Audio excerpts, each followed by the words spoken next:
The Columbine High School massacre, commonly referred to as Columbine, was a school shooting and attempted bombing that occurred on April 20, 1999, at Columbine High School in Columbine, Colorado, United States. The perpetrators, 12th grade students Eric Harris and Dylan Klebold, murdered 12 students and 1 teacher. 10 students were killed in the school library, where Harris and Klebold subsequently committed suicide. 21 additional people were injured by gunshots, and gunfire was also exchanged with the police. Another 3 people were injured trying to escape.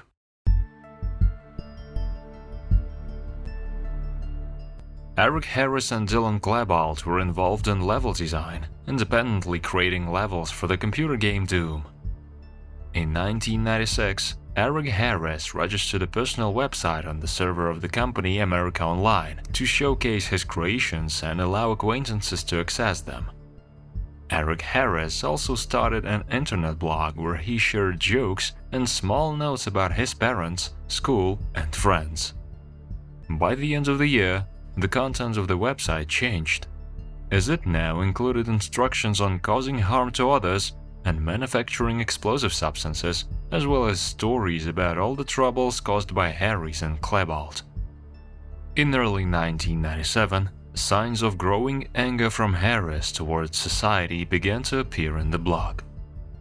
Due to the low number of visitors, the website didn't raise concerns or alarm until the end of 1997, when Dylan Klebold gave its address to Brooks Brown, a former friend of Harris. After reviewing the website's content, Brown discovered numerous threats of violence directed at himself. His mother reported it to the Jefferson County Police, and Detective Michael Guerra became aware of the existence of the website. Guerra also found threats against other students and teachers of Columbine High School on the internet resource. Some materials contained Eric's notes about his hatred for society in general and his desire to kill anyone who annoyed him. As the day of the school attack approached, Harris wrote more about homemade bombs, the amount of weapons he possessed, and lists of people he wanted to kill. The overall plan of action was not specified. When Harris hinted at dealing with explosive materials, Guerra started preparing a search warrant for the Harris residence but never submitted it to the proper authority.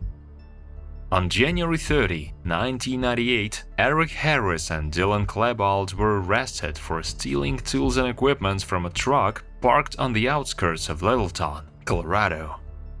The boys pleaded guilty in court, and they were sent to special courses aimed at preventing youth crime. Around the same time, Harris began seeing a psychologist and continued doing so for about a year.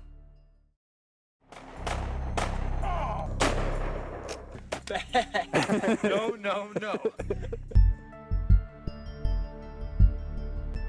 Shortly after their arrest, Harris and Klebold began keeping personal diaries and recording videos that showcased their possession of weapons.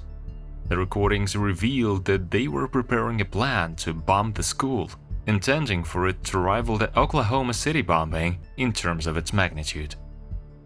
The diaries also contained ideas about fleeing to Mexico, hijacking an airplane from Denver International Airport, and using it to detonate a building in New York City. Harris and Klebold conducted surveillance and made observations over a period of time, allowing them to determine the time when the cafeteria would have the highest number of people. They planned to detonate explosive devices in the cafeteria when there would be several hundred people present.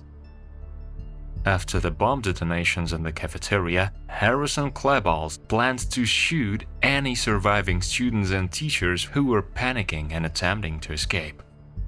Then, as emergency vehicles, firefighters, police, and journalists arrived at the school, they intended to detonate explosive devices placed in cars near the school, causing casualties outside.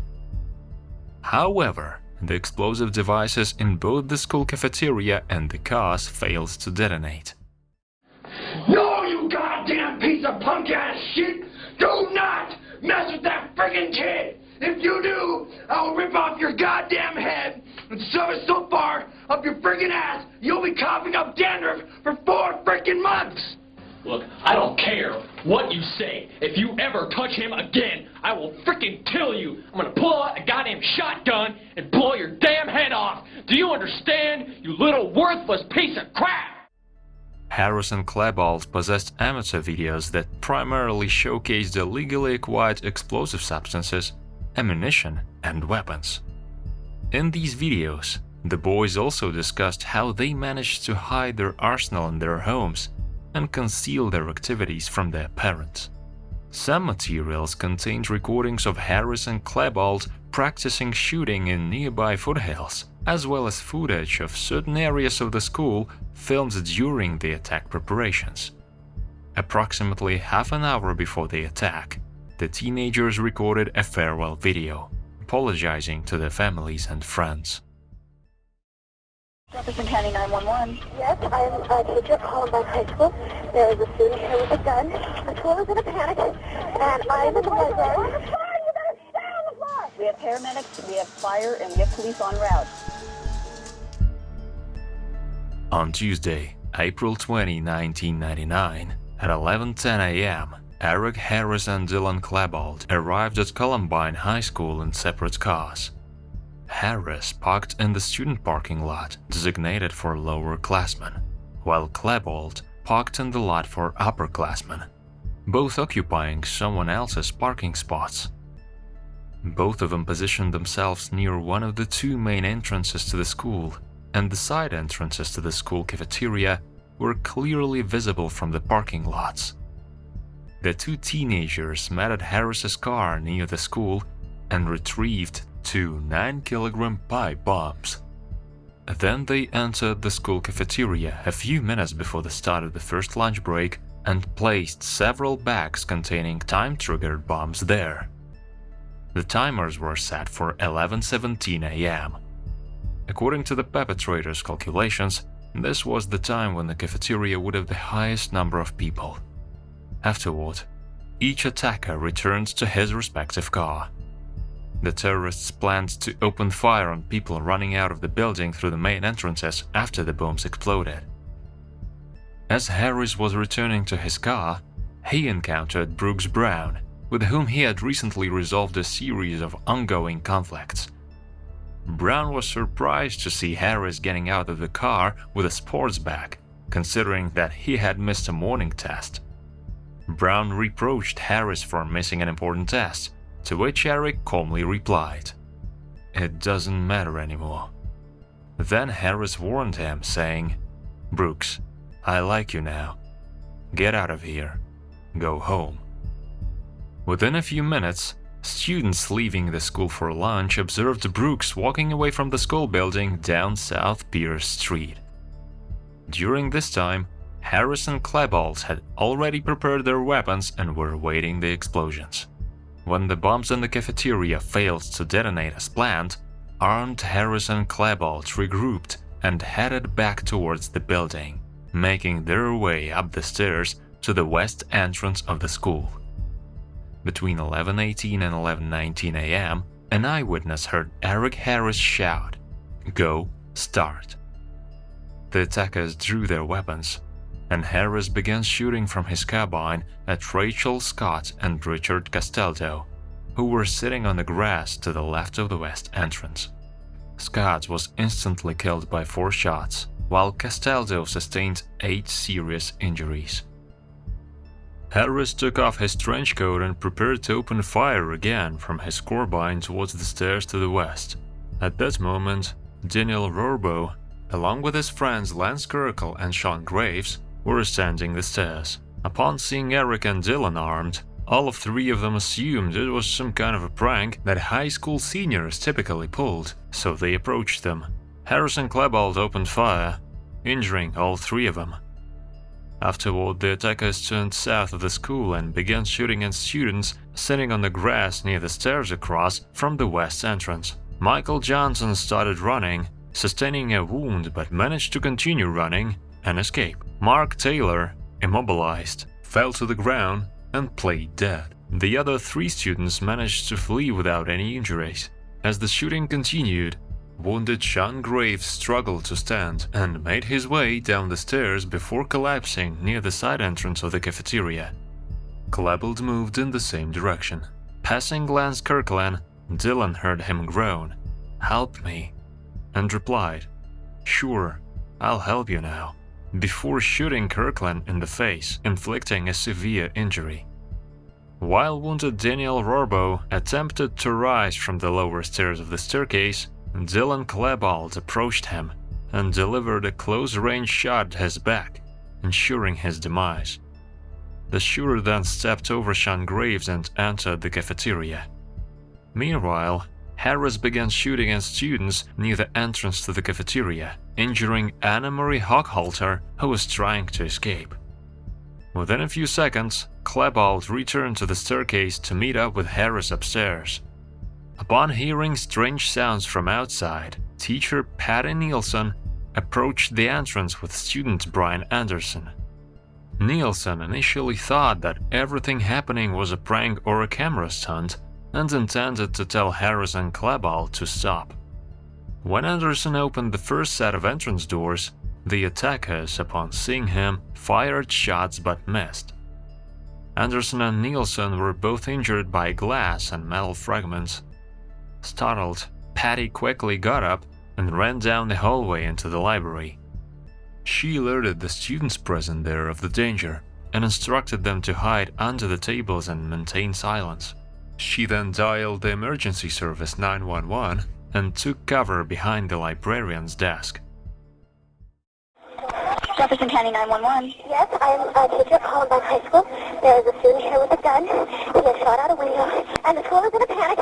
And I'm in the library. I've got students down under the tables, kids. Heads under the tables. We've got help on the way, ma'am. Okay. Okay. Oh, God. Stay in line with me. Oh, God. I am on the floor. Okay. You've got the kids there? Library, and I've got every student in this library on the floor. You better stay on the floor. Is there any way you can lock the doors? Smoke is coming in from out there, and I'm a little bit. The gun is right outside the library door, okay?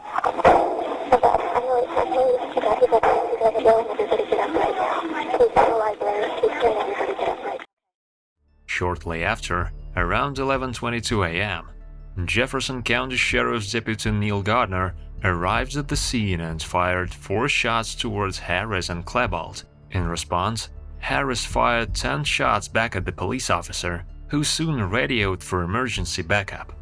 The attackers then proceeded to the north hallway, shooting at anyone they encountered and throwing bombs.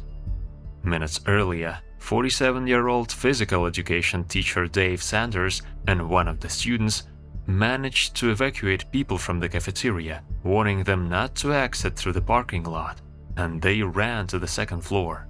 As they turned the corner, they spotted Harris and Klebold at the other end of the hallway. Both immediately attempted to flee, but the attackers opened fire, injuring Dave but missing the student. The coach collapsed near the entrance leading to the cafeteria, where Klebold ran off and later returned to Harris. Once Klebold left, another teacher helped Dave reach a room. However, he wasn't able to be evacuated in time, and he tragically succumbed to his injuries from blood loss on the way to the hospital.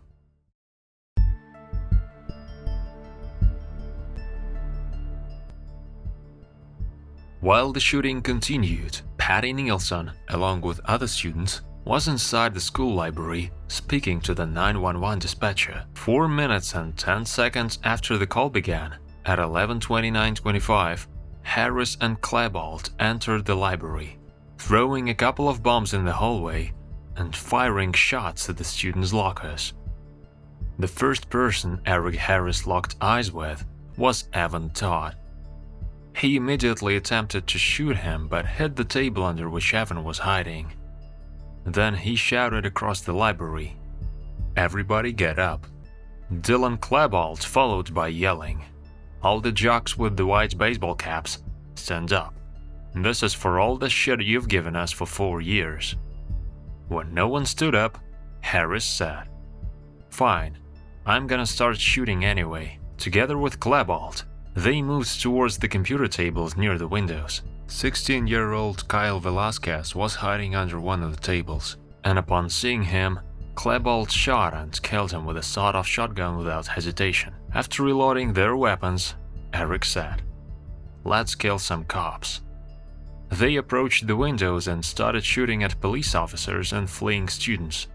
Harris grabbed his rifle and approached the nearest computer table where 14-year-old Stephen Kerner was hiding. Without even looking, Harris shot and killed the boy and injured Casey Rucksager, who was sitting near Stephen, telling her, "Quit your bitching." Harris moved south towards another table, under which Cassie Burnell was hiding. He tapped on the table twice, then crouched down next to her and said, "Peekaboo," before shooting her in the head. Bree Pascal had nowhere to hide. She sat completely defenseless to the south of the table where Cassie was killed. Harris turned to her and began aiming at her, asking, "Do you want to die?" Bree pleaded, "No, please don't shoot me. I have a family and a fiancé." Harris laughed and then said, "Everyone is going to die." While Harris was talking to Bree, Patrick Ireland attempted to crawl towards Mackay Hall to provide first aid. Klebold saw this and shot him 3 times. Klebold then caught Harris's attention. Harris headed towards the table where Matthew Kachta, Isaiah Scholes, and Craig Scott were hiding. Harris and Klebold surrounded the table from 2 sides and started making racist comments about Isaiah's skin color, and then tried to drag him out from under the table.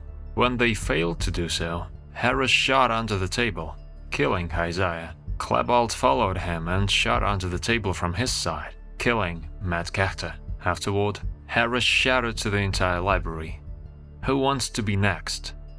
Harris threw a carbon dioxide bomb under the table where Hall, Slipsoff, and Ireland were lying. Hall quickly reacted, grabbed the device, and threw it away from the attackers and the table. Meanwhile, Klebold headed south to 2 tables where Mark Klintgen and 2 girls, Valin Schnur and Lisa Kreutz, were hiding. Klebold first shot the young man in the children's head, then turned to the girls and injured them with the same bullet. After that, he kicked one of the chairs and fired 8 more shots, with the 9th shot killing Roland Townsend, who was sitting right behind Schnur. Harris headed towards another table where he wounded Nicole Nowlin and John Tomlin. Tomlin attempted to crawl out from under the table, but Klebold shot him again, this time fatally. Harris then returned to where he had previously killed Lauren Townsend. Sitting next to her was Kelly Fleming. Harris shot her in the back, and she died instantly.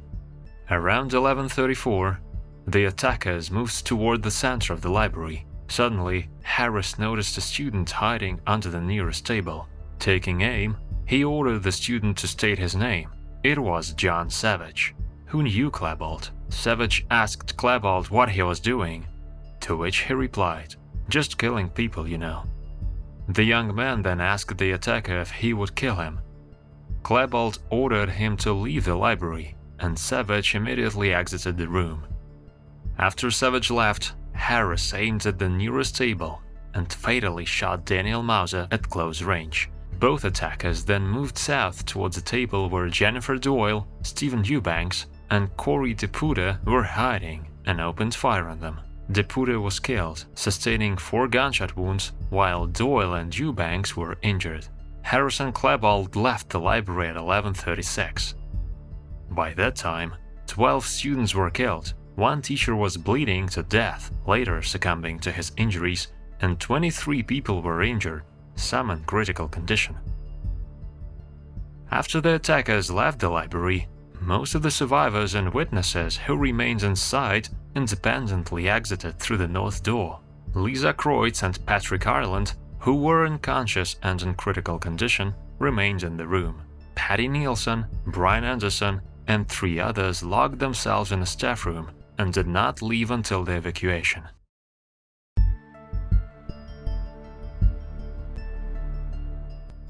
At 11:44:30, Harris and Klebold descended into the cafeteria, where all their subsequent actions were captured by surveillance cameras.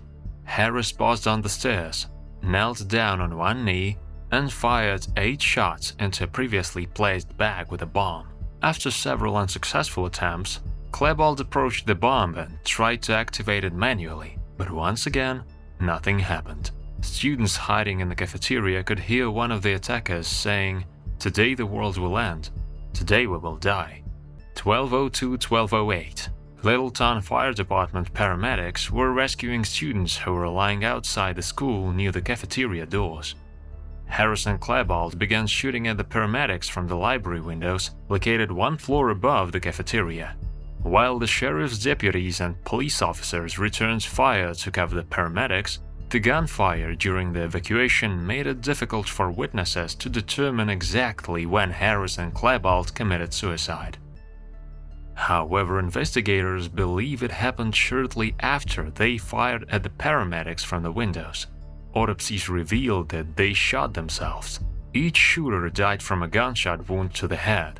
Harris shot himself in the roof of his mouth with a shotgun and died instantly. The shot destroyed almost all of his facial bones. Klebold shot himself in the left temple with his pistol, and according to experts' calculations, lost consciousness but remains alive for about a minute before dying when his lungs filled with blood.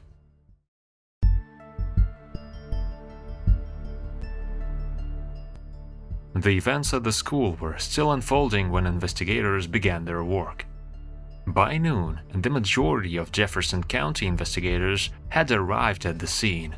Witness interviews were being conducted right at the gathering point for those evacuated from the school. The sheriff's deputies, who were the first to arrive at the scene, initially followed the traditional hostage-taking protocol, which involved establishing a perimeter, initiating negotiations, buying time and waiting for the arrival of SWAT teams. However, in this situation where the attackers aimed to kill as many people as possible at the onset of the attack, rather than taking hostages, such tactics only played into the hands of the killers. The sheriff's deputies and subsequent reinforcements surrounded the school building, but did not enter it. During this time, the attackers shot unarmed individuals without interference from law enforcement. By the time the first SWAT team members entered the building, the shooting had already subsided. After the tragedy at Columbine High School, many law enforcement agencies shifted towards using the rapid deployment tactic in such situations. Under this tactic, any police officers present at the scene, even those without specialized training, immediately moved towards the sound of gunfire or the location from where the last shots were heard in the event of an armed attack on unprotected individuals. In April 2001, the families of over 30 victims received compensation amounting to $2,538,000. In 2009, sociologist Ralph Larkin from the John Jay College of Criminal Justice at the City University of New York wrote that Harris and Klebold had set a precedent for subsequent school shootings. Larkin studied 12 major school shooting incidents in the United States that occurred within 8 years after the Columbine High School massacre and found that in 8 of them, the shooters made explicit references to Harris and Klebold. The tragedy received widespread attention in the United States and sparked intense debates about the need for stricter control over the possession and circulation of firearms. The incident led to tightened security measures in educational institutions and increased control over children's access to the internet and violent video games.